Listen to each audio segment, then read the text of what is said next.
Summer வந்தாச்சு. What's your plan for this holiday? எங்க கிட்ட விட்டுருங்க, நாங்க பாத்துக்கிறோம். VGT Holidays. GT Holidays, South India's #1 travel brand. அடகில் இருக்கும் தங்க நகைகளை மீட்டு 10 நிமிடங்களில் பிரைம் கோல்ட் ஹப் மூலம் அதிக விலைக்கு விற்க 7997990028 தொடர்பு கொள்ளவும். புகைப்படங்கள் போஸ்டர்கள் வர இடத்துல கூட திரு ராமதாஸ் அவர்களுடைய படத்தை தவிர்த்து விட்டு அன்புமணி தரப்பிலிருந்து வெளியிடப்படுகிறது. ரொம்ப பெரிய மோதலா இருக்கு போல தெரியுது. என்ன நடக்குது சார்? அவ்வளவுதான், இது ஒட்டாதா? இனி அன்புமணி மேல இருந்த பாசம் எல்லாம் போயிருச்சு. தூக்க மாத்திரை போட்டா கூட தூக்கம் வர மாட்டேங்குது. அவர் முகத்தை பார்த்தாவே ரத்த கொதிப்பு வருது. ஆனாலும் நினைக்காம இருக்க முடியல. இது பாசத்தினால இல்ல, பிரச்சனைனால. இங்க குலசாமிங்கிறாங்க, சொல்லிக்கிட்டே முன்னாடியும் பின்னாடியும் கத்தியில குத்துறாங்க. ராமதாஸ் என்ன சொல்றாரு அப்படின்னா, 2026 வரைக்கும் நான் தலைவரா இருப்பேன், அதுக்கப்புறம் தலைவர் பதவியை அன்புமணிக்கு கொடுத்துடலான்னு முதல்ல நினைச்சிட்டு இருந்தேன். இப்ப நான் சொல்றேன், இனிமேல் என்னுடைய கடைசி மூச்சு இருக்கிற வரைக்கும் நான் தான் தலைவருங்கிறார். எந்த வாக்க பூரா திமுக அறுவடை பண்ணுது. திமுகவோட வாக்க நாங்க அறுவடை பண்ண முடியல, ஆனாலும் எங்களை சின்ன கட்சியாவே நீங்க பாக்குறீங்கிறதா விடுதலை சிறுத்தைகள் கட்சியினுடைய ரொம்ப நாள் குற்றச்சாட்டு. அப்ப இந்த 2026 இன்னைக்கு எந்த ஒரு கூட்டணி கட்சியும் வளர்றதுக்கு ஒரு அபரிமிதமான வாய்ப்பு. காரணம் என்னன்னு கேட்டீங்கன்னா, எந்த கட்சியும் தனியா நின்று இன்னைக்கு ஜெயிக்கக்கூடிய அளவுல யாருக்குமே திராணி இல்லை.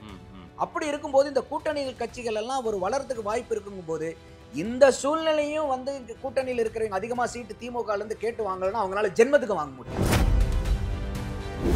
எடப்பாடியாரனுடைய ஆளுமையை சிறுமைப்படுத்தி காமிக்கணுங்கிறது தான் திமுக குறிக்கோளா இருக்கு. அவரை ஒரு ஆளுமை மிக்க தலைவரான இந்த தேர்தல் ரிசல்ட்டுகள் எல்லாம் பார்க்கும்போது, எடப்பாடியார் அவர்கள் போன தடவை தோத்ததெல்லாம் ஒரு பெரிய தோல்வி கிடையாது. 2021 அந்த 10 வருஷ ஆன்டி இன்கம்பன்சிக்கு அப்புறமா 66 சீட்டு ஜெயிக்கிறாங்க. திமுக ஜெயிச்ச 44 சீட்ல 43 சீட்டு வெறும் 1,98,000 வாக்கு வித்தியாசத்துல தான் ஜெயிக்கிறாங்க. 11 மணிக்கு கூட்டணி ஆரம்பிக்கிறோம். எடப்பாடியார் எப்ப வந்தாரு கூட்டணி அனௌன்ஸ் பண்ணி? 4:30 மணிக்கு வந்தாரு. அப்படி இவங்க சொல்ற மாதிரி அமித்ஷாக்கு பயந்துட்டாரு, அமித்ஷாருக்கு அடிமையா இருக்காருங்கிற மாதிரி இருந்தா அவரையும் அவ்வளவு நேரம் கழிச்சு வரணும். அப்ப எடப்பாடியாரனுடைய வருகைக்கு தானே காத்துக்கிட்டு இருந்தாங்க கூட்டணி அனௌன்ஸ் பண்றதுக்கு. அப்ப இந்த இடத்துல எடப்பாடியார அவங்க பயத்தைப்படுத்திட்டாங்க அப்படிங்கறது ஒரு பொய்யா இவங்க சொல்றாங்கிறதான நம்மளால பார்க்க முடியும். நம்மளுடைய அமித்ஷா அவர் என்ன சொல்றாரு, மத்திய அமைச்சர் உள்ளார் இங்க வரும்போதே, நாங்க காமன் மினிமம் ப்ரோக்ராம் அனௌன்ஸ் பண்ணுவோம் அப்படிங்கிறார். அப்பனாவே என்ன அர்த்தம், இது தேர்தல் கூட்டணி. எடப்பாடியும் சொல்றாரு, இது கொள்கை கூட்டணி கிடையாது, இது தேர்தல் கூட்டணி தான். இப்ப திமுக இருக்கிறது மட்டும் என்ன கொள்கை கூட்டணியா? அண்ணாமலை ஸ்டேட்மெண்ட் ஒட்டி தான் எல்லாருமே பயணிச்சாங்க. ஆனா எதிர்த்து அவங்க ஒரு எதிர்ப்பு குரல் மாதிரி கொடுக்கல. அண்ணாமலைக்கு இன்னைக்கு தொண்டர்கள் ஃபாலோயர்ஸ்ங்கிறத விட ஃபேன்ஸ் கூட்டம் ஜாஸ்தி. அண்ணாமலைக்கு இன்னைக்கு நயினார் நாகேந்திரன் கூட அலைன்மெண்ட் இருக்குது. ஆனா அந்த ரசிகர்களுக்கு அவங்களுடைய சிந்தனை என்னன்னா, அண்ணாமலையை தூக்கிட்டாங்கடா கட்சி விட்டு, தலைவரை விட்டு. என்னமா பாடுபட்டார், என்னமா கட்சியை கொண்டு போனார், அவரை இன்னைக்கு எடுத்து வச்சுட்டு இன்னைக்கு நம்ம இவ்வளவு நாள் அதிமுக வேண்டான்னு சொல்லிக்கிட்டு இருந்தோம். இப்ப நயினார் நாகேந்திரன் வந்தனால அவர் அதிமுக கூட போறாங்க அப்படின்னு சொல்லிட்டு இந்த அரசியல் புரிதல் இல்லாதனால அந்த ஃபேன்ஸ் கிளப்னால வரக்கூடிய பிரச்சனைங்கிறத நான் இதை பாக்குறேன். இன்னைக்கு நல்லா யோசிச்சு பாருங்க, இன்னைக்கு அதிமுக பாடுபட்ட தமிழகத்துல பெரிய வெற்றி ஏதாவது பெற்றிருக்கா பாரதிய ஜனதா? அந்த அளவுக்கு பெரிய வெற்றி இல்ல. இருந்தாலும் இன்னைக்கு எல் கணேசன் என்னவா இருக்காரு, சிபி ராதாகிருஷ்ணன் என்னவா இருக்காரு, தமிழிசை சவுந்தரராஜன் என்னவா இருந்தாங்க. ஒரு திறமை மிக்க ஆளை ஒரு நல்ல பதவியில கொண்டு போய் உட்கார வைக்கிறது அவங்களுக்கு ஒன்றும் பெரிய பதவி பஞ்சம் இல்ல அந்த கட்சியில. அண்ணாமலை அப்ப பொறுத்தா பூமி ஆழ்வார். ஆனா இவர் பொறுமை இல்லாம நடந்தாருன்னா கட்டாயம் அந்த மாதிரி கட்சி இந்த மாதிரி பொறுமையே இல்லாம இருக்கிறவங்களையும் அவங்க சகிச்சுக்கிட்டு இருக்க மாட்டாங்க. அதன் தமிழர்களுக்கு வணக்கம். பல்வேறு துறைகளில் ஆக சிறந்த ஆளுமைகளை சந்தித்து நாம் நேர்காணல் எடுத்து வருகிறோம். அந்த வகையில் மீண்டும் நம்மோடு இணைந்திருக்கிறார் அரசியல் விமர்சகர் திரு நந்தகுமார் அவர்கள்.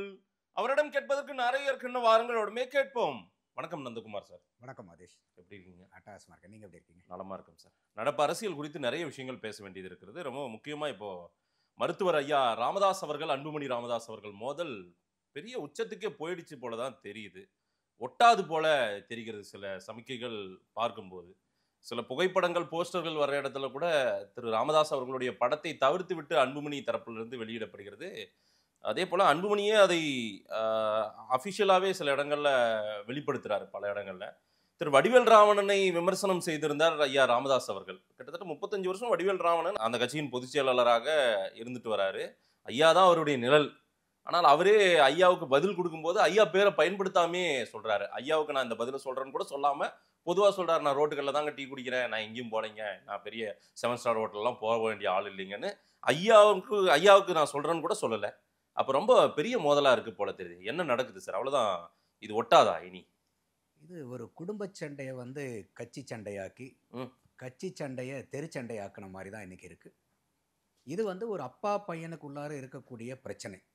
அவங்களுக்கு உள்ளார பெரிய ஒரு அரசியல் கருத்து மோதலா தெரியல. ஆரம்பிக்கும் போது இது பெரிய அரசியல் கருத்து மோதலா இருக்கிற மாதிரி தெரிஞ்சது. ஆனா இப்ப பேசுறதெல்லாம் பார்க்கும்போது நிறைய தனிப்பட்ட விமர்சனங்கள் தான் நிறைய வருது. அம்மாவை மதிக்கல, அம்மாவை தூக்கி பாட்டில தூக்கி அடிச்சிட்டாங்கிறது, என் காலை பிடிச்சிட்டு இருந்தாங்கங்கிறாரு ராமதாஸ் அவர்கள் சொல்றாரு. அதே மாதிரி அன்புமணி மேல இருந்த பாசமெல்லாம் போயிருச்சு, தூக்க மாத்திரை போட்டா கூட தூக்கம் வர மாட்டேங்குது, அவர் முகத்தை பார்த்தாவே வெறுப்பா பார்த்தாவே இருக்கு. வந்து ரத்த கொதிப்பு வருது, ஆனாலும் நினைக்காம இருக்க முடியல, இது பாசத்தினால இல்லை, நினைக்காம இருக்க முடியுங்கிறது பாசத்தினால இல்லை, பிரச்சனைனால. அந்த அளவுக்கு வந்து நான் 35 வயசுலேயே வந்து ஒரு மத்திய அமைச்சராக்குனேன், 2 வருஷத்துல என்னால் தாக்கு பிடிக்க முடியலன்னு சொன்னா அப்படி. அதுக்கப்புறமும் இந்த ஆட்சியை, இந்த மந்திரி பதவியை எப்படி செய்யறது பண்ணுறதுங்கிறதப்புறம் நான் அறிவுரை கொடுத்து தான் வந்து பண்ணினேன். நான் வந்து என்னுடைய குடும்பத்திலிருந்து எந்த விதமான நபர்களையும் அரசியலுக்கு கொண்டு வர மாட்டேன்னு நான் சொல்லியிருந்தேன். ஆனால் அந்த வார்த்தையை என்னால் காப்பாற்ற முடியாமல் போயிடுச்சு. அதுக்கு காரணம் வந்து அன்புமணி தான். அவரை வந்து அமைச்சராக்குனனால தான் இவ்வளோ பிரச்சனை வருது.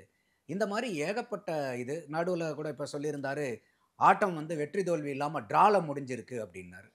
அவருக்கும் வெற்றி இல்லை, எனக்கும் வெற்றி இல்லைங்கிறத தான் ட்ரா முடிஞ்சிருக்கு. அதே மாதிரி நீங்கள் சொன்ன மாதிரி இங்கே குலசாமி குலசாமிங்கிறாங்க, சொல்லிக்கிட்டே முன்னாடியும் பின்னாடியும் கத்தியில் குத்துறாங்க. இது ஆரம்பத்திலே வந்து இந்த பிரச்சனை வந்ததுக்கப்புறம் கூட இந்த ஒரு 2 நாளைக்கு இப்போ இந்த நடைபயணத்துக்கு அழைப்பதில் இப்போ அன்புமணி கொடுத்ததில் கூட ராமதாஸ் அவர்கள் படம்லாம் இல்லை.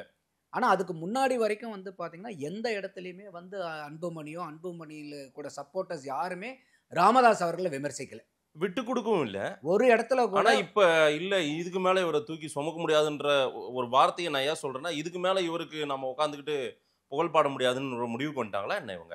காரணம் என்னன்னா, ராமதாஸ் வந்து என்ன சொல்றாரு அப்படின்னா, 2026 வரைக்கும் நான் தலைவரா இருப்பேன், ஆமா, அதுக்கப்புறம் தலைவர் பதவியை வந்து அன்புமணிக்கு கொடுத்துடலான்னு முதல்ல நினைச்சிட்டு இருந்தேன், அதை கட்சிக்காரங்களே 99% ஏத்துக்கலங்கிறார். அது எந்த அடிப்படையில் சொல்றாருன்னு தெரியல. கட்சிக்காரங்களே 99% எடுத்துக்கல. ஆனா இப்ப நான் சொல்றேன், இனிமேல் என்னுடைய கடைசி மூச்சு இருக்கிற வரைக்கும் நான் தான் தலைவருங்கிறார். இந்த இடத்துல தான் சிக்கல் வருது. அப்ப வந்து என்னன்னா, நான் சாவர வரைக்கும் உன்னை உள்ளார கொண்டு வர மாட்டேன் அப்படிங்கிறார். நான் செயல் தலைவர் நியமிச்சிட்டேன்ல, நான் ஐயா சொல்ற மாதிரி நான் செயல் தலைவராக இருக்கிறேன், அவ்வளோ ஏன் நான் ஒரு அடிமட்ட தொண்டனா இருந்தா கூட நான் ஐயா சொல்றதை ஏற்று கட்சி நடத்துவேன் அப்படின்னு சொல்லிட்டு அன்புமணி சொன்னா இந்த பிரச்சனை முடிஞ்சிரும்ல, ஏன் இதை சொல்ல மாட்டேங்கிறாருன்னு அவர் கேட்கிறார். அப்ப எப்ப வந்து அவர் வந்து நான் கடைசி மூச்சு இருக்கிற வரைக்கும், எனக்கு உயிர் போற வரைக்கும் உனக்கு பதவி இல்லை, என்னால் உன்னை வந்து தலைவராக்க முடியாதுன்னு சொன்னனால இவங்க வந்து இந்த அழைப்புதல் எல்லாம் வந்து ராமதாஸ் படத்தை வந்து எடுக்கிறாங்களோ அப்படிங்கிறது என்னுடைய பார்வை. ஆனாலும் எந்த இடத்துலையும் அவங்க ராமதாஸ் அவர்களை வந்து விமர்சிக்க கூடாது, விமர்சிக்கவும் மாட்டாங்கன்னு தான் நான் எதிர்பார்க்கிறேன். அதான் கடந்துட்டு போயிடுவாங்க. என்ன காரணம்னு கேட்டிங்கனாக்கா, இன்னைக்கு ராமதாஸ் அவர்கள் சொல்றதுல வந்து ஒரு பேருண்மை என்னன்னா, அந்த கட்சியை வந்து கட்டமைச்சு அவ்வளோ தூரம் இன்னைக்கு வந்து ஒரு பாட்டாளி மக்கள் கட்சி வந்து சற்று ஏறக்குறைய ஒரு 5% வாக்கு, 5 தொடுல, ஆனா அந்த ஒரு 3க்கும் 5க்கும் உள்ளார வந்து ஊசலாடிட்டு இருக்காங்க. இந்த அளவுக்கு வந்து கட்சியை வளர்த்தின ஒரு பெருமை வந்து ராமதாஸ் அவர்களை தான் சாரும். ஒரு காலத்துல பாட்டாளி மக்கள் கட்சிக்கு லக்கி சாம்னு பேரு. பாட்டாளி மக்கள் எந்த கூட்டணிக்கு போதும் அந்த கூட்டணி ஜெயிக்கும். திமுக இருந்தாங்கன்னா திமுக ஜெயிக்கும், அண்ணா திமுக இருந்தா அண்ணா திமுக ஜெயிக்கும். அந்த அளவுக்கு வந்து ஒரு எலக்டோரல் விக்டரியை வந்து டிசைட் பண்ற பார்ட்டியா பவர்ஃபுல்லா இருந்தாங்க அவங்க. அந்த மாதிரி இருந்தது வந்து விவேக் தான் ஒரு படத்துல சொல்லியிருப்பாரு, எப்படி இருந்தனா இப்படி ஆயிட்டம் பாருங்கிற மாதிரி. எப்படி இருந்த பாட்டாளி மக்கள் கட்சி இன்னைக்கு இப்படி வந்து இது வந்து ஒரு தேவையில்லாத பிரச்சனை.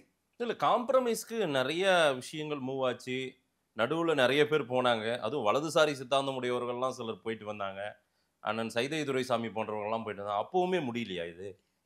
இன்னைக்கு வரைக்கும் முடியல. அவர் அதனால தான் சொல்றாரு, அட்வான்டேஜ்னு முதல்ல சொல்லிட்டு இருந்தவர் இப்போ ட்ரால இருக்கிறோம் அப்படிங்கிறார். அவருக்கும் வெற்றி இல்லை, எனக்கு வெற்றி இல்லை, ட்ரால இருக்கோம் அப்படிங்கிற சொல்றது காரணம் என்னன்னு கேட்டிங்கன்னா, இன்னைக்கு இந்த ஆரம்பிக்கும் போது பிரச்சனை என்ன ஆரம்பிச்சதுன்னா, பாட்டாளி மக்கள் கட்சியுடைய தலைவர் ராமதாஸ்க்கு அதிமுக கூடணும் போகணும்னு ஆசை, அன்புமணிக்கு பாரதிய ஜனதா கூட போகணும்னு ஆசைன்னு தான் இதுல எல்லாத்துக்கிட்டையும் பேசப்பட்டது. இன்னைக்கு நீங்க எந்த ரூட் எடுத்தீங்கனாலும் அது எங்க போய் சேருது? அதிமுகவும் பாரதிய ஜனதாவும் இன்னைக்கு கூட்டணியில் இருக்காங்க. சோ அப்பா கூட்டிட்டு போனாருனாலும் அங்க அந்த கூட்டத்துக்கு தான் கூட்டிட்டு போறாரு, பையன் கூட்டிட்டு போனாலும் அந்த கூட்டத்துக்கு தான் கூட்டிட்டு போறாங்க. அப்ப இதுல என்ன உங்களுக்கு கருத்து வேறுபாடு இருக்குது இந்த 2026 தேர்தல்ல? சோ இப்ப பிரச்சனை என்னவோ பிஜேபியா ஏடிஎம்கே அலைன்ஸா அப்படின்றது இல்ல, பிரச்சனை இவங்க 2 பேருக்கும். அதனாலதான் சொன்னேன், இது கட்சி பிரச்சனை மாதிரி தெரியல, குடும்ப பிரச்சனையை வந்து கட்சி பிரச்சனையாக்கி இன்னைக்கு தெரு பிரச்சனையா மாத்திட்டாங்க, வீதி சண்டை அளவுக்கு வந்துருச்சு. நான் கேட்கறது, இன்னைக்கு ராமதாஸ் அவர்கள் நான் தான் கூட்டணியை பண்ணுவேன் என்னன்னா ஓகே ரைட்டு, இன்னைக்கு பாரதிய ஜனதா அதிமுகவை விட உங்களுக்கு வேற என்ன சாய்ஸ் வச்சிருக்கீங்க? அதை சொல்லுங்க. தனியா நிக்க போறீங்களா, இல்ல திமுக கூட போறீங்களா? அன்னைக்கே சொல்லிட்டாங்க அவங்க எங்க கதவெல்லாம் சாத்திருக்கு, யார் வந்தாலும் ஏத்துக்க முடியாதுன்ட்டாங்க. அவர் திருமாவளவன் அவர்கள் வந்து கட்சி மாநாட்டுக்கு கூட இவங்களை கூப்பிடக்கூடாதுன்னு நினைக்கிறாரு. கூட்டணி வந்தா அவங்க அதுல இருப்பாங்களா? அப்ப அவங்கள வச்சுக்கிட்டா கூட, ஒரு கட்சி போனா ஒரு கட்சி வருங்கிறது கணக்கு வச்சுக்கிட்டா கூட, இன்னைக்கு திமுக வந்து அவங்களுடைய அந்த பெரும்பான்மையான அந்த பாரதிய ஜனதா எதிர்ப்பு வாக்கு வங்கி அறுவடை பண்றதுக்கும் சிறுபான்மையினருடைய வாக்கு வங்கி அறுவடை பண்றதுக்கும் பெரிய காரணமா இருக்கிறது திருமாவளவன் அவர்கள். அப்ப இன்னைக்கு விடுதலை சிறுத்தைகள் கட்சி வெளியே போயிட்டா ஒரு பாட்டாளி மக்கள் கட்சி உள்ளார வந்துருங்கிற ஈக்குவேஷன் உங்களுக்கு ஒத்து வராது. சரி, அப்போ திமுக வந்து விடுதலை சிறுத்தைகளை விட்டு கொடுப்பாங்களாங்கிறதும் பெரிய கேள்விக்குறி. இன்னொன்னு, அது குறைந்த சீட்டு, ஜாஸ்தி கொடுக்கணும். நீங்க சொன்ன மாதிரி அங்க சீட்டு வந்து அவங்களுக்கு 6 கூட கொடுத்து சும்மா இருந்துப்பாங்க. கடைசியில பிஜேபினா அவங்க வந்து உடனே பயந்துப்பாங்க. எப்படி சார்? அப்படிதான் நடந்துட்டு இருக்கு. இப்போ போன தடவை வந்து என்னாச்சு, அவங்க எவ்வளவோ வந்து அவர் அந்த சட்டசபை தேர்தலில் எங்களுக்கு சீட்டு கூடுதலா கேட்டாங்க. வெளியே வந்து பல மணக்குமர்கள் எல்லாம் கொட்டினாரு. 2024 தேர்தல் வந்து அட்லீஸ்ட் நீங்க 2 கூட கொடுங்க, அதுல 1 பொது தொகுதி கொடுங்கன்னு கேட்டாங்க. அதையும் கொடுக்கல. நாங்க கொடுக்கறது தான் நிக்கணுங்கும் போது இந்த முறை வாங்கிடுவாங்க. இந்த தடவை வந்து திருமாவளவன் அவர்கள் வந்து அந்த அளவுக்கு விட்டு கொடுக்க மாட்டாரு. அப்ப இன்னைக்கு வந்து ஒரு பக்கம் வந்து சிபிஎம் சண்முகமும் குரல் எழுப்பிட்டு இருக்காரு. இவர் அதுக்கு முன்னாடியே குரல் எழுப்பிட்டாரு திருமாவளவன் அவர்கள். அப்ப ஏன்னா இன்னைக்கு வடக்கு மாவட்டங்கள்ல வந்து அவங்களுக்கு பெரிய வாக்கு வங்கி இருக்கு. இன்னைக்கு வந்து அவங்க நிக்கக்கூடிய தொகுதி கம்மிங்கிறனால வாக்கு வங்கி வந்து 1% கீழே இருக்கிற மாதிரி இருக்கு. ஆனா அதுதான் அவங்க கேட்கறாங்க, எங்களுடைய பெருவாரியான தொகுதியில நிக்க வச்சீங்கன்னா தானே எங்களுக்கு வாக்கு வங்கி வரும். அப்ப எங்க வாக்க பூரா திமுக அறுவடை பண்ணுது, திமுகவோட வாக்கை வந்து நாங்க அறுவடை பண்ண முடியல, ஆனாலும் எங்களை சின்ன கட்சியாவே நீங்க பாக்குறீங்கிறதா விடுதலை சிறுத்தைகள் கட்சியினுடைய ரொம்ப நாள் குற்றச்சாட்டு. அப்ப இந்த 2026 வந்து இன்னைக்கு எந்த ஒரு கூட்டணி கட்சியும் வளர்றதுக்கு ஒரு அபரிமிதமான வாய்ப்பு. காரணம் என்னன்னு கேட்டீங்கன்னா, எந்த கட்சியும் தனியா நின்று இன்னைக்கு ஜெயிக்கக்கூடிய அளவுல யாருக்குமே திராணி இல்லை. அப்படி இருக்கும்போது இந்த கூட்டணி கட்சிகள் எல்லாம் ஒரு வளர்றதுக்கு வாய்ப்பு இருக்குங்கும் போது, இந்த சூழ்நிலையும் வந்து கூட்டணியில் இருக்கிறவங்க அதிகமா சீட்டு திமுக இருந்து கேட்டு வாங்கலன்னா அவங்களால ஜென்மத்துக்கு வாங்க முடியாது. அந்த சூழ்நிலை. அப்ப அந்த மாதிரி இருக்கக்கூடிய காலகட்டத்தில் இன்னைக்கு திராவிட முன்னேற்ற கழகத்திலிருந்து திருமாவளவன் அவர்கள் பாட்டாளி மக்கள் கட்சி வரட்டும், திருமாவளவன் வெளியே போகட்டும்னு சொல்றதுக்கு அவங்களுக்கு வாய்ப்பு இல்லை. அப்படி விட்டாங்கன்னா இவங்களுக்கு அந்த பாரதிய ஜனதாவை பூச்சாண்டி காமிச்சு வாங்கின வாக்கு பெரிய சேதாரம் ஆயிடும். சோ அதனால அவருக்கு திமுகவுக்கு போறதுக்கும் வாய்ப்பு இல்லை. கடந்த பேட்டிலையும் சொன்னீங்க பூச்சாண்டி காட்டுறாங்க அப்படின்ட்டு. அவங்க பெருசா அப்படி ஒன்றும் இல்லையே. இப்ப எதிரி என்னவோ எடப்பாடி பழனிசாமின்னு எல்லா கேள்விகளுக்கும் பதில் சொல்றாங்க. அதுதான் இப்ப நேரடி அட்டாக் இங்கதான் நடக்குது அதிகமா. அப்படிதான் இன்னைக்கும் அவங்க என்ன சொல்றாங்கன்னாக்கா, எடப்பாடியாருடைய ஆளுமையை வந்து சிறுமைப்படுத்தி காமிக்கணுங்கிறது தான் திமுக குறிக்கோளா இருக்கு. ஓகே, அவரை வந்து ஒரு ஆளுமை மிக்க தலைவரான இந்த தேர்தல் ரிசல்ட்டுகள் எல்லாம் பார்க்கும்போது எடப்பாடியார் அவர்கள் போன தடவை தோத்ததெல்லாம் வந்து ஒரு பெரிய தோல்வி கிடையாது. 2021 அவ்வளோ 10 வருஷம் ஆன்டி இன்கம், நம்ம போன நேர்காணல கூட பேசியிருந்தோம். அந்த 10 வருஷம் ஆன்டி இன்கம்பன்சிக்கு அப்புறமா 66 சீட்டு ஜெயிக்கிறாங்க. திமுக ஜெயிச்ச 44 சீட்ல 43 சீட்டு வெறும் 1,98,000 வாக்கு வித்தியாசத்துல தான் ஜெயிக்கிறாங்க. பெரிய ஸ்வீப்பா இல்ல. அப்ப அந்த மாதிரி இருக்கும்போது இன்னைக்கு அந்த இடத்துலயே வந்து எடப்பாடியார் அவர்கள் கொடுத்த ஃபைட்டு 10 வருஷம் ஆன்டி இன்கம்பன்சிக்கு அப்புறம் நல்ல ஃபைட் கொடுத்து தான் அவங்க ஒரு பொசிஷன்ல இருக்காங்க. 66 சீட்டு தனிப்பட்ட கட்சியா ஜெயிச்சிருக்காங்க. அந்த மாதிரி இருக்கும்போது இன்னைக்கு அந்த ஆங்கிள் பார்க்கும்போது இத வந்து அவங்க ஒத்துக்கிறதுக்கு திமுக தயாரா இல்லை. அதனால அவங்க என்ன பண்றாங்க, சூழ்நிலை வரும்போது பூராமே எடப்பாடியார் அவர்கள் வந்து மத்திய அரசாங்கத்தை கண்டிதான் வந்து நடக்கிறாங்க. பாருங்க கூட்டணி கூட பாருங்க, அவங்க வந்து சொல்லிதான் அனௌன்ஸ் பண்றாங்க, சரண்டர் ஆயிட்டாங்க, அது இதுங்கிறதெல்லாம் இவங்க வந்து ஒரு பொய் பிரச்சாரத்தை எப்பயுமே வைக்கிற மாதிரி இது ஒரு பொய் பிரச்சாரத்தை வைக்கிறாங்க. ஏன்னா இன்னைக்கு அவர் சரண்டர் ஆன மாதிரி தெரியல நமக்கு. ஏன்னா போன தடவை அவங்க இங்க வரும்போதே கூட்டணி ஆச்சுன்னு பேசிட்டே இருக்காங்கல்ல. ஆமா, அமித்ஷா வரும்போதெல்லாம் பேசிட்டு போறாரு. அது பெரிய விவாதம். அதுக்கு வெளிப்படையா பதில் சொல்லலையேன்ற ஒரு கேள்வியை திமுக வைக்குது இல்ல லாஜிக்கா? எடப்பாடி அவர்கள் தெளிவாவே சொன்னாரு. 2026 தேர்தலுக்கு உண்டான கூட்டணி வந்து அமித்ஷா அனௌன்ஸ் பண்ணிட்டு போனதுக்கு அப்புறம் பிரஸ் மீட்ல கேட்கறாங்க எடப்பாடியார் அவர்களை, இந்த மாதிரி கூட்டணி ஆட்சின்னு சொன்னாங்களே, நீங்க புதுசா கிளப்பாதீங்க, இந்த மாதிரிலாம் அவர் சொல்லவே இல்லை அப்படின்றாரு. அந்த பேட்டியில நம்மளும் நேரடியா பார்த்தோம். அமித்ஷா கிட்ட கேள்வி கேட்கறாங்க, நீங்க எம்எல்ஏக்கள் ஜெயிச்சு வந்தீங்கன்னா உங்க எம்எல்ஏக்கள் மந்திரி சபையில உட்காருவாங்களான்னு. இதுதான் பேரு அதிகாரத்திலும் பங்கு. அதை கேட்கும் போது கேட்டகரிக்கலா ஆன்சர் பண்றாரு அமித்ஷா. இது எல்லாமே எலெக்ஷனுக்கு அப்புறம் தான் பேச முடியும், இது கிடையாது. இன்னைக்கு தேர்தலில் நாங்க என்டிஏ கூட்டணியுடைய தமிழ்நாட்டு தலைவர் எடப்பாடியார் தான், அதிமுகவுடைய தலைமையில தான் நாங்க தேர்தலை சந்திக்கிறோம். அப்படிங்கும் போதே அதிமுகவுடைய எடப்பாடியார் தான் முதலமைச்சர் வேட்பாளர். இன்னைக்கு தேதியில கூட்டணி ஆட்சியா இல்லையாங்கிறதெல்லாம் எதுவுமே பேசப்படலாங்க. அப்ப ஆனா இவங்க வந்து ஒரு பயத்தை கிளப்பி விடுறது, ஏதாவது ஒரு வகையில நீங்க ஆப்போனன்ட்டை வீக் பண்றதுதான ஒரு எதிர்க்கட்சியினுடைய செயலா இருக்கும். திமுக இதை வந்து ஒரு நரேட்டிவ் செட் பண்றாங்க. ஏன்னா அது அவங்க மேல தப்பும் சொல்ல முடியாது நம்ம. அவங்க வந்து ஆமா இன்னைக்கு எடப்பாடியார் அவர்கள் வந்து பெரிய ஆளுமை, அவர் வந்து 10 வருஷம் ஆன்டி இன்கன்சிக்கு அப்புறம் கூட ஜெயலலிதா இல்லாதப்ப கூட இவ்வளவு போராட்டத்துக்கு நடுவுல 66 சீட்டு ஜெயிச்சு வந்து இவ்வளவு சதவீதம் வாக்கு வாங்கியிருக்காரு, அதை நம்ம ஒத்துக்கணும்னு திமுக சொல்லணும்னு நம்ம எப்படி எதிர்பார்க்க முடியும்? திமுகவினுடைய எதிர்ப்பு ஸ்ட்ராட்டஜி என்னவா இருக்குன்னா, எப்பெல்லாம் வந்து அண்ணா திமுகவை பலகீனப்படுத்தணுமோ பலகீனப்படுத்த முடியுமோ அதெல்லாம் பண்ணுவாங்க. ஆனா பொதுமக்கள் அதை பார்த்துக்கிட்டு தானே இருக்காங்க. அப்ப அந்த நம்பர் எல்லாமே பப்ளிக் டொமைன்ல இருக்குல்ல. இன்னைக்கு இப்ப 11 மணிக்கு கூட்டணி ஆரம்பிக்கிறோம். நாங்க எடப்பாடியார் எப்ப வந்தாரு கூட்டணி அனௌன்ஸ் பண்ணி? 4:30 மணிக்கு வந்தாரு. அப்படி இவங்க சொல்ற மாதிரி அமித்ஷாக்கு பயந்துட்டாரு, அமித்ஷாருக்கு வந்து அடிமையா இருக்காருங்கிற மாதிரி இருந்தா அவரையும் அவ்வளவு நேரம் கழிச்சு வரணும். அப்ப எடப்பாடியாரனுடைய வருகைக்கு தானே காத்துக்கிட்டு இருந்தாங்க கூட்டணி அனௌன்ஸ் பண்றதுக்கு. அப்ப இந்த இடத்துல வந்து எடப்பாடியாரை வந்து அவங்க பயப்படுத்திட்டாங்க அப்படிங்கறது வந்து ஒரு பொய்யா இவங்க சொல்றாங்கிறதான நம்மளால பார்க்க முடியும். சரி சரி. சோ அந்த ஆங்கிள் பார்க்கும்போது இன்னைக்கு அந்த ஒரு அதிமுகவினுடைய அந்த பலத்தை வந்து இவங்க குறைச்சு மதிப்பிடுறாங்களா, இல்ல தெரிஞ்சே வந்து குறைச்சு மதிப்பிடுற மாதிரி பேசுறாங்களா? அப்ப எந்த இடத்துலயும் வந்து இவங்க ஒரு மத்திய அரசாங்கத்துக்கு வந்து ஒரு பணிஞ்சு போற மாதிரிலாம் இல்ல. அதனாலதான் அவரு நம்மளுடைய அமித்ஷா அவர் வந்து என்ன சொல்றாரு, மத்திய அமைச்சர் உள்ளார் இங்க வரும்போதே நாங்க காமன் மினிமம் ப்ரோக்ராம் அனௌன்ஸ் பண்ணுவோம் அப்படிங்கிறாரு. அப்பனாவே என்ன அர்த்தம், இது வந்து தேர்தல் கூட்டணி. எடப்பாடியும் சொல்றாரு இது கொள்கை கூட்டணி கிடையாது, இது தேர்தல் கூட்டணி தான். இப்ப திமுக இருக்கிறது மட்டும் என்ன கொள்கை கூட்டணியா? கொள்கை கூட்டணி தான். என்ன கொள்கை? இன்னைக்கு சிபிஎம் வந்து மாநில சுயாட்சி, மாநில உரிமை, மதவாதம் இந்த நாட்டை பிடிக்க கூடாது, சனாதனம் உள்ள வந்துடக்கூடாதுன்னு நிக்கிறோன்றாங்க. சரி, இன்னைக்கு வஃபுக்கு வந்து அதிமுக ஆதரவா ஓட்டு போட்டாங்களா, எதிர்த்து ஓட்டு போட்டாங்களா? எதிர்த்து தான் ஓட்டு போடுறாங்க. ஆமா. அப்ப அவங்க வந்து இந்த இடத்துல எந்த இடத்துல வந்து அவங்க வந்து சிறுபான்மையினருக்கு ஆதரவு இல்லாத மாதிரி பேசுறாங்க. பழையசெல்லாம் சொல்றாங்களா, பழைய வரலாறு சிஏஏல நிக்கல அப்படின்னு சொல்றாங்க. பல அந்த வரலாறு. இப்ப சிஏஏன்னு எடுத்தீங்கன்னா சிஏஏவே என்னன்னா குடியுரிமை கொடுக்கக்கூடிய சட்டம், யாருக்கும் குடியுரிமை எடுக்கக்கூடிய சட்டம் இல்ல. அப்ப அதைத்தான் வந்து திமுக வந்து அந்த இடத்துலயும் வந்து ஒரு பெரிய பொய் பிரச்சாரத்தை உண்டு பண்ணாங்க. ஆனா அது எஃபெக்டிவா இருந்துச்சு. திமுக ஓட்ட போட்டாங்களே சார் முஸ்லிம்கள். அதைத்தான் சொல்ல வரேன். டிஎம்கே வந்து இன்னைக்கு நேரேட்டிவை செட் பண்றதுல அவங்க கிங்கு. அதுல எல்லாம் எந்த மாற்று கருத்தும் இல்ல. ஒரு பொய்யை வந்து திருப்பி திருப்பி பல முறை சொன்னா அது உண்மையாயிருங்கிறதுல வந்து அவங்க எஸ்டாப்ளிஷ் பண்ணிட்டு வராங்க. அது அறுவடையும் பண்றாங்க. பொய்யிலே அறுவடை செய்யறாங்கன்றீங்களா? சிஏஏவை பொறுத்த வரைக்கும் நீங்க எடுத்தீங்கன்னா அவங்க சொன்னது, அதாவது நம்ம வந்து டெல்லியில போராட்டம் உட்கார்ந்து டிசம்பர்ல உட்காராங்க. அங்க போராட்டம் கழிச்சதுக்கு அப்புறம் 60 நாள் கழிச்சு தான் சென்னையில போராட்டம் உட்கார்றாங்க. அந்த 60 நாள் நீங்க என்ன பண்ணிட்டு இருந்தீங்கிற கேள்வி நம்பர் 1. அடுத்தது, அப்ப அந்த இடத்துல போராட்டத்தில் இருக்கும்போது பூராமே உங்களை மாதிரி மீடியா நண்பர்கள் பூரா அங்க போய் கேள்வி கேட்கறாங்க. அந்த போராட்டத்துக்கு வந்த பெண்கள்கிட்ட போய் கேட்கும்போது என்ன சொல்றாங்க, முஸ்லீம்களுக்கு ஆபத்து, எங்களை எல்லாம் வந்து நாடு கடத்த போறாங்க. இவங்க அதை நேரட்டிவ் செட் பண்ணதே அப்படிதான். இந்தியாவில் வந்து முஸ்லீம்கள் இனிமேல் இருக்க முடியாது, அவங்கள பூரா போய் கொட்டைகளை அடைக்க போறாங்க, அவங்கள பூரா நாடு கடத்த போறாங்க, எந்த முஸ்லீமும் இனிமேல் இந்தியாவில் வாழ முடியாது. எவ்வளவு ஒரு பதட்டத்தை கிளப்புனாங்க. அப்ப எவ்வளவு பெரிய அண்ட்ரஸ்ட் இது. அப்ப நீங்க சிறுபான்மையினர் காவலர்னு சொல்றீங்க, இப்படிதான் இல்லாத ஒரு விஷயத்தை சொல்லி பொய்ய கிளப்பணுமா? சிஏங்கிறது என்ன, குடியுரிமை திருத்த சட்டம்ங்கிறது யாருக்கு குடியுரிமை கொடுக்கணுங்கிறத பத்தி தான் அந்த சட்டம். யாருடைய குடியுரிமையை எடுக்கணுங்கிறது அந்த சட்டமே இல்ல. அப்போ இன்னைக்கு பாருங்க, இன்னைக்கு இவ்வளவு காலம் கடந்து வந்துட்டோம் சிஏஏல இருந்து. இன்னைக்கு உங்களுக்கும் முஸ்லீம் நண்பர்கள் இருக்காங்க, எனக்கு இருக்காங்க. உங்களுக்கு தெரிஞ்ச யாராவது ஒரு இந்திய முஸ்லீம்களுக்கு எங்கேயாவது வந்து அவங்களுக்கு வந்து இந்திய குடியுரிமை பறிபோயிருக்கா? இல்ல. அப்ப இது திமுக சொன்னது பொய்ன்னு சொல்லாம நம்ம வேற எப்படி சொல்றது? திமுக நம்ம என்ன பிடிக்காத கட்சியா, இல்ல வந்து அவங்க என்ன நமக்கு அங்காளி பங்காளி? அது ஒண்ணும் கிடையாது.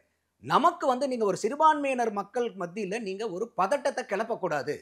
அப்ப நீங்க சிறுபான்மையினர் காவலருங்கும் போது நீங்க அவங்களுக்கு தைரியத்தை கொடுத்து ஊக்கத்தை கொடுத்து ஆக்கத்தை நாங்க இருக்கன்னு தானே சொல்லணும். ஆனா நீங்க வந்து இல்லாத ஒண்ணு வந்து இல்ல எல்லாத்தையும் உங்களை நாடு கடத்திடுவாங்க, இந்தியால முஸ்லீம்களே இருக்க முடியாதுன்னா இப்ப என்ன முஸ்லீம் இல்லையா நாட்டுல? ஒருத்த முஸ்லீம்க்கு இந்திய முஸ்லீம்களுக்கு யாராவது குடியுரிமை பாதிக்கப்பட்டதா? அப்ப இன்னைக்கு திமுக அன்னைக்கு பேசினது பூரா அப்பட்டமான பச்சை பொய்ங்கிறது தானே நிரூபணம் ஆயிருக்கு. அப்ப எந்த இடத்துல போய் இவங்க சொல்றது மட்டும் உண்மை? இன்னைக்கு அதிமுக வந்து சிறுபான்மையருக்கு எதிராக என்னத்தை செயல்பட்டுட்டாங்க? நான் என்ன சொல்றேன், ஒரு நரேட்டிவை செட் பண்ணிட்டாங்க திமுகன்றீங்க, பொய் பிரச்சாரங்களை கட்டவிழ்த்து விடுறாங்கன்றீங்க. இந்த மக்கள் நம்பி ஓட்டு போட்டிருக்காங்க இல்லையா, அவங்களுக்கு திரும்ப திரும்ப ஓட்டு போட்டு மறுபடியும் அதிகாரத்துக்கு உட்கார வைக்கிறாங்க, எம்பிக்களா அனுப்புறாங்கல்ல. அது மாற்று கருத்து இல்ல. அதாவது 26 அதான் நடக்கும்னு அவங்க சொல்றாங்க. 234 நாங்க தான்றாரு. கரெக்ட். ஒருத்தர் பல நேரம் ஏமாத்தலாம், சிலரை பல நேரத்துல எல்லாரையும் எல்லா நேரத்திலும் ஏமாத்த முடியாது. எங்கேயாவது ஒண்ணு மக்கள் வந்து கட்டாயம் விழிப்புணர்வு அடைவாங்க. ஏன்னா நீங்க அதுதான் வந்து நீங்க ஒரு உண்மையை அடிப்படையா வச்சு கட்டமைக்கிறதுக்கும் சில பொய்களை அடிப்படையா வச்சு கட்டமைக்கிறதுக்கு உண்டான வித்தியாசம் அதுதான். நீங்க பொய்யை அடிப்படையா வச்சு நீங்க கட்டமைக்கும் போது அந்த பொய் உண்மை இல்ல, அது பொய்ன்னு தெரிஞ்சுனா அந்த பில்டிங் பூரா படபடன்னு விழுந்துரும். அப்படி தெரியுதா இப்போ? கட்டாயமா இன்னைக்கு சிஐஏல இவங்களுடைய பதில் என்ன? என்ன பதில் இருக்கு? எந்த முஸ்லீம்களுக்கு இன்னைக்கு குடியுரிமை சட்டம் அது வந்து குடியுரிமையை பறிச்சது? ஆனா அன்னைக்கு பேசினது பூரா எவ்வளவு பேச்சு. முஸ்லீம்கள் வந்து ஒரு அமைதியாவே இல்லாத முடியும். காஷ்மீர்ல இருந்து கன்னியாகுமரி வரைக்கும் ஒவ்வொரு முஸ்லீம் வீட்லயும் இவங்க வந்து பதட்டத்தையும் பீதியெல்லாம் கிளப்பி விட்டுட்டு இருந்தாங்க. இன்னைக்கு எல்லாம் அமைதியா தானே இருக்காங்க. எந்த குடியுரிமை போச்சு? எந்த முஸ்லீமுக்கு போச்சு? ஒரு ஆள் அவங்களை ப்ரூஃப் காமிக்க சொல்லுங்க. தமிழ்நாட்டில் கூட வேண்டாம், அட்லீஸ்ட் காஷ்மீர்ல இருந்து கன்னியாகுமரி வரைக்கும் எடுத்து இவர் பாருங்க, இந்த ஒரு முஸ்லீம், இவர் வந்து இந்தியாவினுடைய குடிமகனா இருந்தாரு, சிஏஏ வந்ததுக்கு அப்புறம் இவருக்கு குடியுரிமை போயிடுச்சுன்னு ஒத்த ஆளை காமிக்க சொல்லுங்க. இல்ல உங்க தாத்தா எங்க இருந்து வந்தாரு, அப்பா எங்க இருந்து வந்தாரு, இந்த டீட்டெயில் எல்லாம் கேட்பாங்க அப்படின்னு எல்லாம் சொன்னாங்கல்ல. இல்லைங்க, அது குடியுரிமை சட்டம் என்னன்னா, இன்னைக்கு தேதியில நீங்க வந்து அந்த குடியுரிமை, நீங்க இந்திய குடிமகன்னா உங்களுக்கு பிரச்சனையே இல்ல.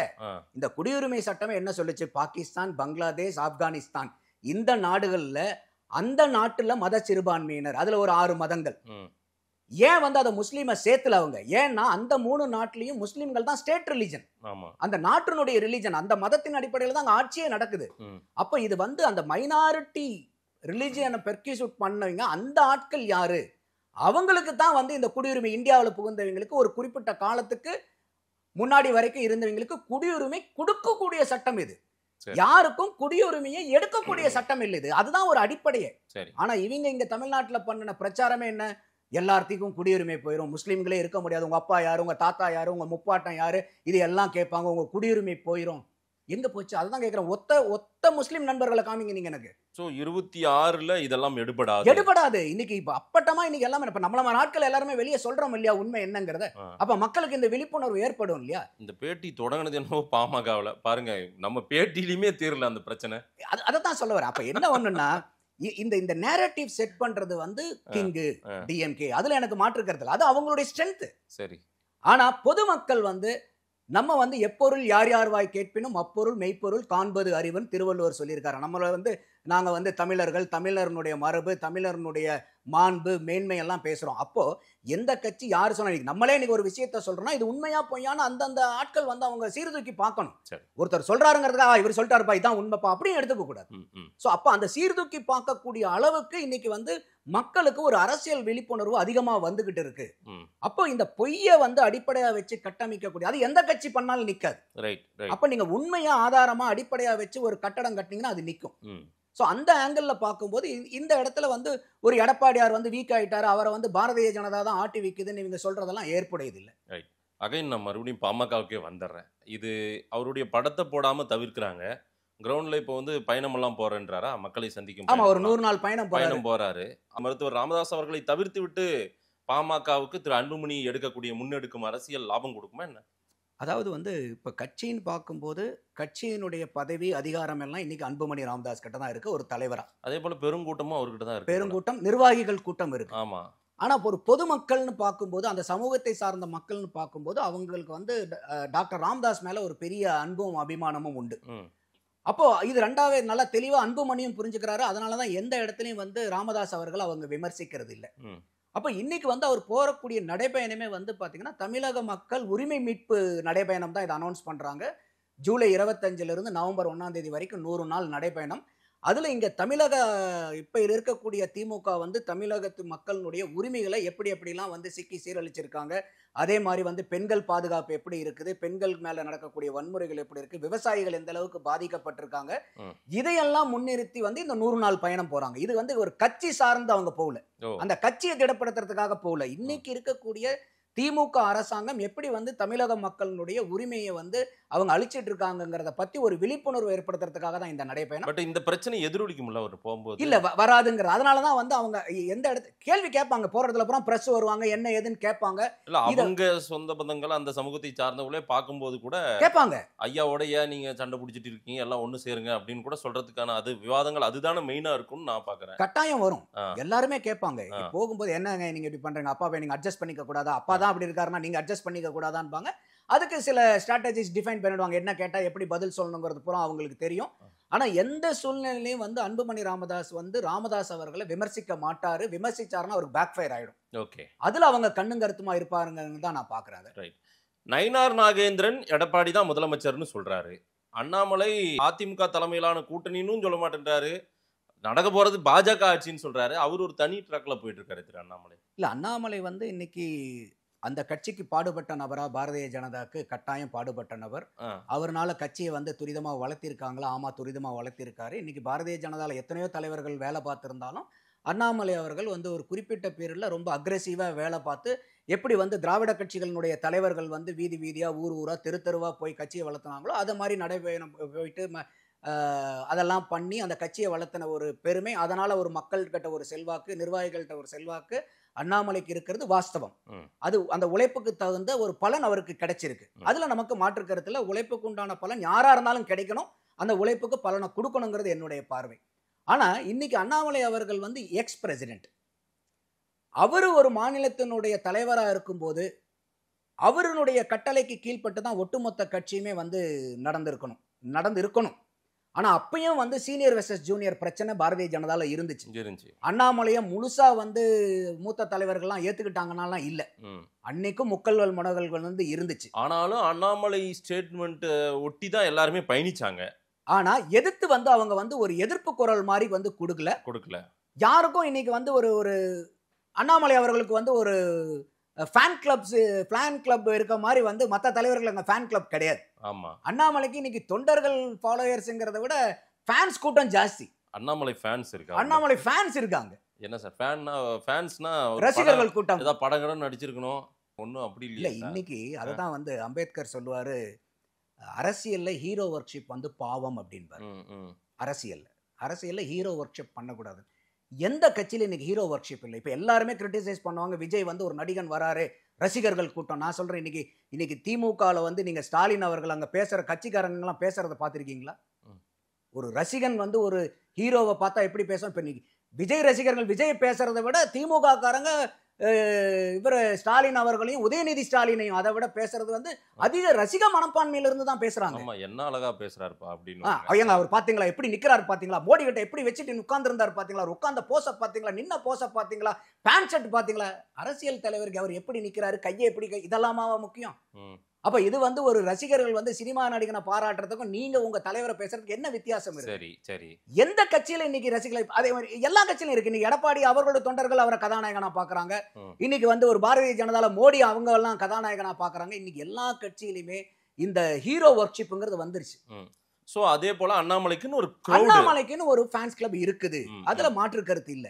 ஆனா எங்க எனக்கு ஒரு மாற்று கருத்து வருதுன்னா, இன்னைக்கு வந்து நீங்க தலைவர் இல்ல, இன்னைக்கு நயினார் நாகேந்திரன் அவர்கள் தலைவர்.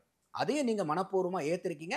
இது அண்ணாமலையும் மனப்பூர்வமா தான் ஏத்திருப்பாரு. எனக்கு அண்ணாமலை கிட்ட இருந்து பிரச்சனை வருதுங்கிறத நான் பார்க்கல. பிரச்சனை எங்க இருந்து வருதுன்னா இந்த ஃபேன்ஸ் கிளப் கிட்ட இருந்து தான் இந்த பிரச்சனை வருது. இப்ப உதாரணத்துக்கு சினிமா நடிகர்கள் பெரிய 2 பேர் இருப்பாங்க, அவங்க 2 பேரும் ஹீரோக்கள் ஒன்னா நடிச்சாலும் ரசிகர்கள் ஒத்துக்க மாட்டாங்க. ஏன் உங்க ஆள்னால படம் ஓடுதா, ஏன் ஆள்னால படம் ஓடுதான்னு இதுதான் அந்த ரசிகர் பணமாண்மை வந்து அரசியல் இருந்துதான் இதுதான் சிக்கல். சரி, அந்த கொள்கை சார்ந்து அந்த இப்ப இன்னைக்கு சீமான்ல வந்து நாம் தமிழர் கட்சியில பாருங்க, கொள்கை சார்ந்து அவங்க ஜாஸ்தி பேசுவாங்க, கட்சிக்காரங்களும் தொண்டர்களும். அந்த இடத்துல துதிபாடல் பெருசா இருக்காது. தமிழ் தேசியம் அவங்க பேசுவாங்க. அந்த கட்சியிலையும் சில பேர் வந்து சீமான் பேசுற ஆள் இருக்கு. சில பேருக்கு வந்து தானே ஒரு சீமானா நினைச்ச மாதிரி அவரை மாதிரி கையாட்டணுங்கிறது, முடிய வைக்கணுங்கிறது, கையை எப்படிங்கிறது, இது எல்லாம் வந்து அந்த ரசிக மனப்பான்மையினால வர்றது. அதையும் நம்ம எதிர்க்கிறோம். எந்த கட்சியில இருந்தாலும் அந்த அரசியல் சித்தாந்தத்தை வச்சு அது அரசியல் கட்சி தலைவரா பார்க்கும்போது எல்லாத்துக்கும் முட்டு கொடுக்கணுங்கிற எண்ணம் வராது. அப்ப இந்த மாதிரி அண்ணாமலைக்கு வந்து இந்த ஃபேன்ஸ் கிளப் அதிகமாயிட்டனால அண்ணாமலைக்கு வந்து இன்னைக்கு நயினார் நாகேந்திரன் கூட அலைன்மெண்ட் இருக்குது. ஆனா அந்த ரசிகர்களுக்கு அவங்களுடைய சிந்தனை என்னன்னா, அண்ணாமலையை தூக்கிட்டாங்கடா கட்சி விட்டு, தலைவரை விட்டு, என்னமா பாடுபட்டார், என்னமா கட்சியை கொண்டு போனார், அவரை இன்னைக்கு எடுத்து வச்சுட்டு இன்னைக்கு நம்ம இவ்வளவு நாள் வந்து அதிமுக வேண்டான்னு சொல்லிக்கிட்டு இருந்தோம், இப்ப நயினார் நாகேந்திரன் வந்தனால அவர் வந்து அதிமுக கூட போறாங்க அப்படின்னு சொல்லிட்டு இந்த அரசியல் புரிதல் இல்லாதனால அந்த ஃபேன்ஸ் கிளப்னால வரக்கூடிய பிரச்சனைங்கிறத நான் இதை பாக்குறேன். இந்த அண்ணாமலையே பேசுறாரு இந்த ஸ்டேட்மெண்ட் எல்லாம். இது இந்த அடுத்ததான் சொல்ல வரேன். அண்ணாமலை அவர்களுக்கும் பெரிய தலையாய கடமை என்ன இருக்குன்னா, உங்களுடைய ஃபேன்ஸ் கிளப், உங்களுடைய தொண்டர் படை எப்படி சொன்னீங்கனாலும் அவங்க இந்த மாதிரி ஒரு சிந்தனையில இருக்கும்போது அவங்கள ஆற்றுப்படுத்தி கட்சியினுடைய சிந்தனை என்னவோ, கட்சியினுடைய குறிக்கோள் என்னவோ, அதுதான் நம்மளுடைய சிந்தனை, நம்மளுடைய குறிக்கோளா இருக்கணும்னு அதை கன்வின்ஸ் பண்ணி அந்த ஃபேன்ஸ் கிளப்பை பூரா நயினார் நாகேந்திரன் வார்த்தைக்கு கட்டுப்பட வைக்க வேண்டிய கடமை அண்ணாமலைக்கு இருக்கு. அதை தான் வந்து அங்க அமித்ஷா சொல்லிட்டு போறாரு. நீங்க எல்லாம் பல ஊர்ல இருந்து வந்திருப்பீங்க, எல்லாரும் திரும்பி போயிருப்பீங்க. திரும்பி போனதுக்கு அப்புறம் உங்களுடைய ஒரு சிந்தனை செயல்பாடுகள் பூரா திமுகவை வீட்டுக்கு அனுப்பணுங்கிற ஒத்த சிந்தனையில தான் இருக்கணும்னு சொல்லி அனுப்புறாரு. அப்ப என்ன அர்த்தம், இங்க இருக்கக்கூடிய இந்த பிரச்சனை எல்லாம் நீங்க பஞ்சாயத்து பண்ணிட்டு இருக்க கூடாதுங்கிறார். அதை கடுமையாவே அவர் சாடுறாரு. அவங்க தனிப்பட்ட அந்த கோர் மீட்டிங்ல கூட அதை பேசினதா சொல்றாரு. நான் மாசம் ஒரு தடவை வருவேன், அந்த அதிமுகவினுடைய கிளை செயலாளர்கள் அளவுக்கு நம்ம கிளை செயலாளர்கள் போட அவங்களோட சேர்ந்து போய் பணிபுரியணும், அவங்களோட சேர்ந்து போய் இணைந்து பணியாற்றி அங்க இருக்கக்கூடிய திமுகனால ஏற்படக்கூடிய மக்கள் பிரச்சனைகளை நீங்க அவங்களோட சேர்ந்து போராட்டமா மாத்தணும் எல்லா இடத்துலயுங்கிறார். அப்போ அவங்களுக்கும் தெரியுது இன்னைக்கு. அதனாலதான் இந்த கூட்டணியை 1 வருஷத்துக்கு முன்னாடி அமைக்கிறாங்க. ஏன்னா இல்லைன்னா ஒரு 2 மாசம் 3 மாசத்துக்கு முன்னாடி சொல்லிடலாம். ஆனா இது ஜெல் ஆகாது. இப்போ கூட்டணியினுடைய பலன் என்ன? உங்க ஓட்டு எங்களுக்கு டிரான்ஸ்ஃபர் ஆகணும், எங்க ஓட்டு உங்களுக்கு டிரான்ஸ்ஃபர் ஆகணும். அப்போ 1+1 2ன்னு மாறாம 1+1 வந்து 3ஓ 4ஓ 6ஓ மாறணும். அதுக்கு தான் அந்த கூட்டணி சினர்ஜிஸ்டிக் கூட்டணியா இருக்கணும். அது இந்த பிரச்சனை இங்க இருக்குதுன்னு தெரிஞ்சுதான் அமித்ஷாவும் எடப்பாடியும் 2 பேரும் தெளிவா புரிஞ்சுக்கிறாங்க. அவங்களே உட்கார்ந்தும் பேசினதுக்கு அப்புறம் தான் இந்த கூட்டணி உடன்பாடு ஏற்படுது. இங்க இருக்கக்கூடிய மாநில தலைவர்கள் மூலியமா இது ஏற்படல. சரி, அமித்ஷாவும் எடப்பாடி அவர்கள் பேசினா இந்த கூட்டணி ஏற்படுது. அப்ப ஹை லெவல்ல வந்து அவங்களுக்கு நல்ல ஸ்ட்ராங் அண்டர்ஸ்டாண்டிங் இருக்கு.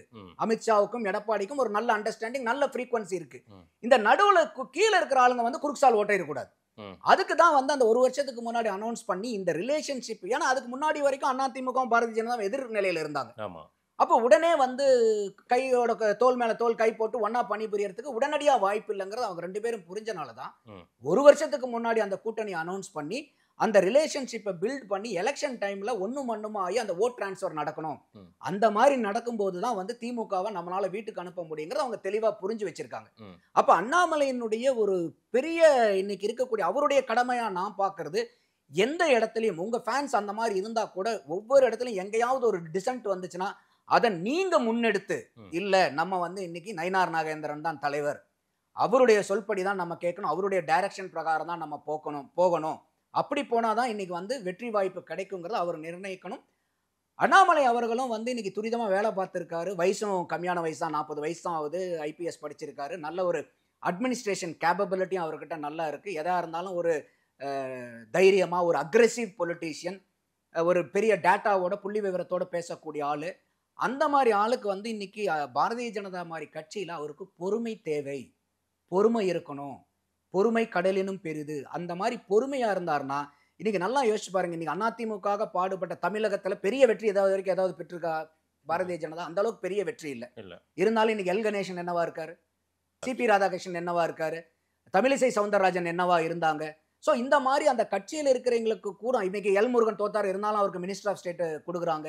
அப்போ இத்தனை வந்து கட்சிக்காக பாடுபடுறது யாருன்னு தெரிஞ்சு பார்த்து அவங்களுக்கு வந்து நல்ல ஒரு பதவியை தமிழ்நாட்டில் மட்டும் இல்லைனாலும் ஒரு இந்தியா லெவலில், ஏன்னா இன்னைக்கு அதிகமான மாநிலத்தில் ஆண்டுகிட்டு இருக்காங்க. இன்னைக்கு மத்தியில் இருக்கக்கூடிய கட்சி இதுவரைக்கும் இந்தியாவாண்டால ஒரு பலம் பொருந்திய கட்சியா இருக்காங்க. அவங்களுக்கு வந்து ஒரு திறமை மிக்க ஆளை வந்து ஒரு நல்ல பதவியில கொண்டு போய் உட்கார வைக்கிறது அவங்களுக்கு ஒன்றும் பெரிய பதவிக்கு பஞ்சம் இல்லை அந்த கட்சியில. அண்ணாமலை அப்ப பொறுத்தா பூமி ஆழ்வார். ஆனா இவர் வந்து பொறுமை இல்லாம வந்து நடந்தாருன்னா கட்டாயம் அந்த மாதிரி கட்சி வந்து இந்த மாதிரி பொறுமையே இல்லாம இருக்கிறவங்களையும் அவங்க வந்து சகிச்சுக்கிட்டு இருக்க மாட்டாங்க. அண்ணாமலை பொறுத்தால் கொஞ்சம் பூமி ஆழ்வார் கட்டாயம். அவருக்கு நல்ல வாய்ப்பு இருக்கு.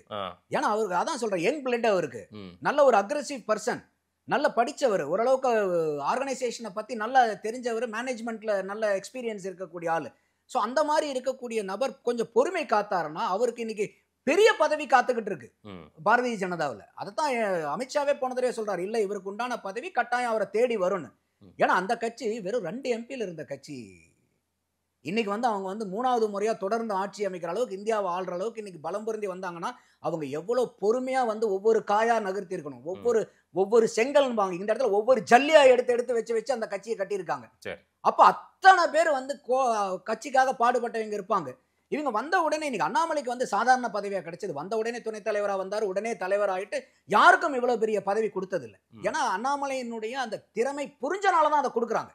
அப்ப அண்ணாமலையை அடையாளம் காணப்பட்டது யாரு? இங்க யாரோ தமிழக பாரதிய ஜனதாவை அடையாளம் காட்டுச்சு இல்ல, அவங்க மேல இருந்து அவங்க அடையாளம் கட்டி நேஷனல் பிஜேபி வந்து இன்னைக்கு அண்ணாமலையை அடையாளம் காமிச்சு இந்த அளவுக்கு அண்ணாமலைக்கு தகுதி இருக்கு காமிச்சது மேல இருக்கக்கூடிய ஆட்கள்.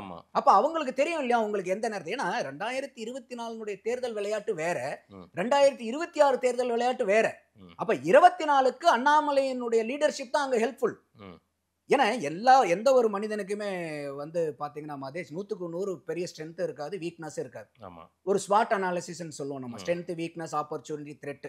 இது நிறுவனங்களுக்கு மட்டும் இல்ல, கட்சிக்கு மட்டும் இல்ல, தனி மனிதனுக்குமே போடுவாங்க. அப்ப அந்த மாதிரி அண்ணாமலைக்கு நிறைய ஸ்ட்ரென்த் இருக்கு, சில வீக்னஸும் இருக்கு. நயினார் நாகேந்திரனுக்கும் ஸ்ட்ரென்த் இருக்கு, வீக்னஸ் இருக்கு. அப்போ அந்த கட்சி மேலிடம், ஒவ்வொரு கட்சியிலும் மேலிடம் என்ன பார்ப்பாங்கன்னா, இந்த மாதிரி ஒவ்வொரு தலைவர்களுக்கும் அந்த ஸ்வாட் அனாலிசிஸ் பண்ணி வச்சுட்டு எந்த மாதிரி சூழ்நிலைக்கு எந்த மாதிரி தலைவர்களை எங்க வைக்கணுங்கிறது தான் மேல இருக்கக்கூடிய ஆட்களுடைய வேலை. அதுதான் அவங்களுடைய திறமை. யாரை எந்த நேரத்துல எந்த இடத்துல பதவி எந்த பதவியில வைக்கணுங்கிறது. அப்ப அந்த மாதிரி இருக்கும்போது இன்னைக்கு 2026 ஒரு கூட்டணி அமைச்சு தான் நீங்க இன்னைக்கு களங்காண வேண்டிய சூழ்நிலையில் இருக்கீங்க. அப்ப அதிமுகவுக்கும் இங்க அண்ணாமலைக்கும் ஏற்கனவே ஒரு பிரச்சனை போயிட்டு இருந்தனால இந்த சூழ்நிலையில் அண்ணாமலை வந்து தலைவரா இருந்தாருன்னா அது ஏற்புடையதா இருக்காது. அது இந்த கூட்டணியை வலுப்படுத்துறதுக்கு உதவாதுங்கிறனால தான் இன்னைக்கு வந்து நயினார் நாகேந்திரனை கொண்டு வராங்க. அதை புரிஞ்சுக்கணும் நம்ம. அப்ப அந்த நயினார் நாகேந்திரன் அதிமுகல இருந்து வந்தாலும் இன்னைக்கு அண்ணாமலையினுடைய பல ஸ்ட்ரென்த் நயினார் நாகேந்திரன்ட்ட கிடையாது. ஆனா அதுவே வந்து முழுக்க முழுக்க தலைமைத்துவம்னு அர்த்தம் இல்லை. இன்னைக்கு இவர் வந்து ஒரு அடிப்படை தேர்தல் அரசியல்வாதி நயினார் நாகேந்திரன். இன்னைக்கு கூட்டணியை எப்படி உட்கார்ந்து பேசுறது, எப்படி வந்து நம்ம கூட்டணி கட்சிகள் வந்து மனசோர்வு அடையாம பாத்துக்கிறது, எப்படி வந்து எந்த இடத்துலயும் அவங்க காயப்படாம இருக்கிறது, எப்படி லாபகமா பேசி அதிக சீட்டுகளை வாங்குறது, அதிக சீட்டுகள் வாங்குறது மட்டும் இல்லை ஜெயிக்கக்கூடிய சீட்டுகளா எப்படி வாங்குறது, இந்த மாதிரி தேர்தல் சார்ந்த அரசியல்களை வந்து யுக்தி தெரிஞ்சால் நயினார் நாகேந்திரன். அப்போ பாரதிய ஜனதா அன்னைக்கு இருக்கக்கூடிய விளையாட்டுக்கு அவரு வேணும். இன்னைக்கு இந்த எப்படி வந்து நம்ம கிரிக்கெட் டீம்ல பாருங்க 2020க்கு ஒரு கேப்டன்ஷிப் வைப்பாங்க, ஒன் டேக்கு ஒரு கேப்டன்ஷிப் வைப்பாங்க, டெஸ்ட் மேட்ச்க்கு ஒரு கேப்டன்ஷிப் வைப்பாங்க. ஒரே ஆள் எல்லாத்துக்கும் இருக்க மாட்டாங்க. அப்ப அந்த மாதிரி இது வரும்போது அண்ணாமலை அவர்கள் பொறுமை காத்தாருன்னா கட்டாயம் அவருடைய தகுதிக்கும் திறமைக்கும் தகுந்த மாதிரி ஒரு பெரிய பதவி வந்து அவர் வந்து சேரக்கூடிய வாய்ப்பு ரொம்ப அதிகமாவே இருக்கு. அதுக்கு பொறுமையா இருக்கணும். அவரு நிறைய விஷயங்கள் சார் நீங்க பேசியிருக்கிறது மக்கள் என்ன சொல்றாங்கன்னு பார்க்கலாம். நேரில் வந்து நேரம் கொடுத்து பேசுங்க. நன்றி நந்தகுமார் சார். நன்றி மதேஷ்.